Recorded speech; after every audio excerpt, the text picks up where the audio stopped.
So, given your highly interwoven history with the center and your experience as a companion, as a supervisor, and as a seeker, how does that inform how you are framing your vision for the future of the center?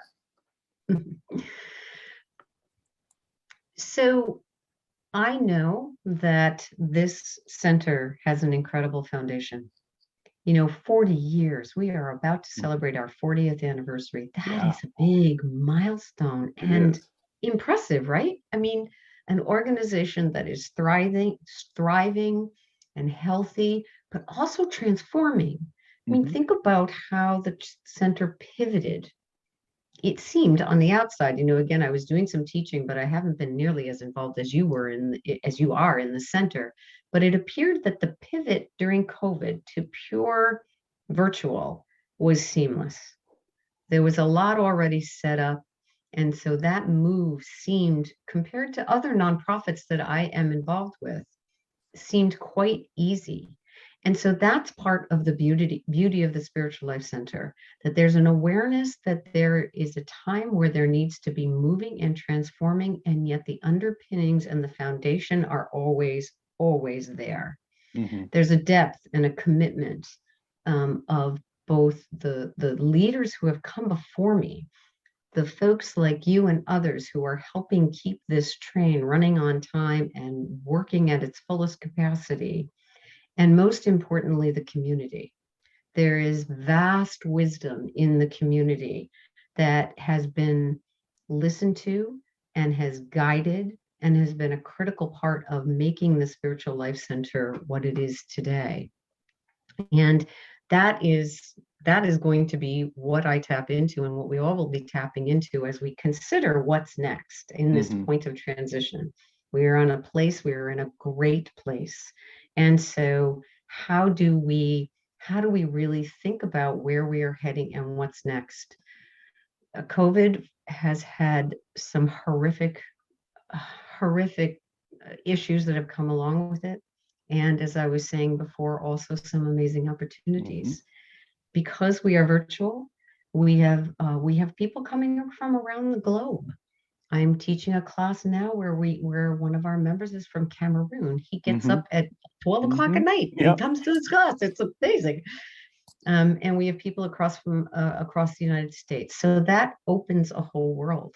It Mm. also creates some questions. How do you create this sense of community in a more Mm. virtual landscape? How do we together create that sense of connectivity when the connectivity is wireless? And yet, I also know that this is holy ground. Our conversation, even though you are in West Hartford and I am in Eastham, Massachusetts, this is holy ground between us. And so Mhm. that is also possible. And yet, how do we make sure that that is maintained and that sense of community will evolve? And what does that look like? I'm not sure, but I have a wonderful community of wise men and women and others who will come together Mm. and help us discern this. Um, so I'm really blessed to be standing on these very, very, very broad shoulders of amazing people, and with whom I still get to work as we think about what's next. And do I have ideas of what's possible? Of course, the board and I have ideas. You and I have ideas. We all have these great Yeah. ideas, but we're going to tap into the wisdom of the community every step of the way, Mhm. so that we are hearing what's going on, and we are hearing other ideas. And community can be a sounding board for what we are thinking as well. Mm. Um, so, one of the things that the board and I have been talking about, Lisa and Dorothy and Oscar and I, is starting a time of community listening. And so, what we might have called town hall meetings in the past, it will really be gatherings of listening sessions. What's going on now? How are people feeling? What are they thinking about? Um, we have this great relationship with HIU, where that might be going. You and I were talking a little bit earlier about fundraising. Fundraising will be a key point, a key focus of some of our work moving forward, because we have all of these great ideas, and yet they take funding. So how we'll come up with some plans around that as well. And so it's all going to start by listening to the community. It's going to start by dreaming and visioning together and seeing how we can then take these visions, building on this phenomenal foundation, and see where Holy is taking us in this next stage of the Spiritual Life Center's journey. Mm, It's exciting. it is. And thank you for answering that potentially difficult question. When I think of the center, one of the things that, aside from the obvious things, one of the things that stands out to me the most, and I think is really wonderful, is I think of it as a bit of a crossroads. And what I mean by Oh, that is, so I'm in my late 30s, and I've been spending time with people in their mid to late 70s that I probably never would have come in contact with outside of here. And it's amazing. And I love it.